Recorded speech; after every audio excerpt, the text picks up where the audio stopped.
এই যে এটার মধ্যে দিলাম লবণ। এখন এটা মাংসটা হলুদ আর লবণ দিয়ে তারপরে মাখিয়ে নিতে হবে, তারপরে এটা সুন্দর করে তেলে দিয়ে ভেজে নিতে হবে। আচ্ছা, মুরগির রোস্ট রান্না করব। মাংসটা এইভাবে হলুদ আর লবণ দিয়ে মেখে দিতে হবে। যে রোস্টের মধ্যে দিব আলু আর ডিম, যেগুলো ভালো করে ভেজে নিতেছি। ডিম দিয়ে আলু দিয়ে রোস্ট রান্না করব। বড় বড় করে আলু কেটে নিচ্ছি, আর এই যে 2টা ডিম দিলাম। এখন এগুলো ভাজা হলে তারপরে মাংসগুলো ভেজে নেব।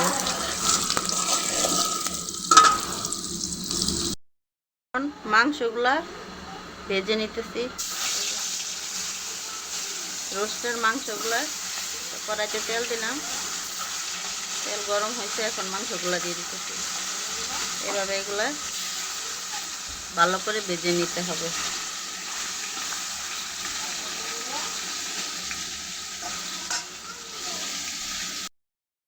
এই যে মাংসগুলো এইভাবে উল্টে পাল্টে ভেজে নিতে হবে। রোস্টের সাথে আলু দিয়ে দিচ্ছি, টান কমন, কারণ রোস্টের সাথে আলু দেওয়া হয় না, তবু আমি দিলাম। আলু দিলে একটা অন্যরকম টেস্ট হয়, তার জন্য আলু ডিম দিয়ে রোস্ট রান্না করব। এই যে মাংসগুলো ভাজা হয়ে গেছে, জাল বাড়িয়ে দিয়ে এভাবে ভাজে নিতে হবে।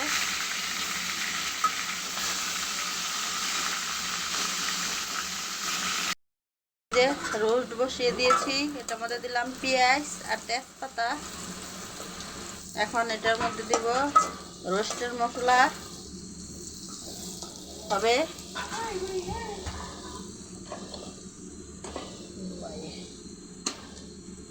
এই যে রোস্ট, রাঁধুনি রোস্টের মশলা দিয়ে দিব। তারপরে টক দই, একটুখানি টক দই দিতে হয়। টক দই যেহেতু নেই আজকে, তার জন্য এখানে এই যে গুঁড়া দুধ গুলিয়ে রেখেছি, এটা দিয়ে দিলাম। এটা হচ্ছে এটা হচ্ছে রোস্ট। এই যে রোস্ট বসিয়ে দিলাম রোস্টের মশলা দিয়ে, আর একটু দুধ দিয়ে দিলাম, গুঁড়া দুধ গুলিয়ে। টক দই দিতে হয়, টক দই নেই, তার জন্য এটা দিয়ে দিলাম। এটা দিয়ে কষালাম। আর এই যে মাংস এখানে ভেজে রাখছি, আর লবণ দিয়ে দেব। মশলাটা কষানো হলে তারপরে এটার মধ্যে মাংসগুলো দিয়ে দেব।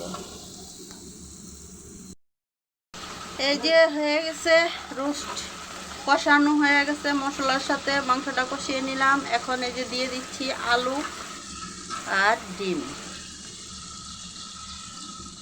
এখন দিব একটুখানি ঝোল।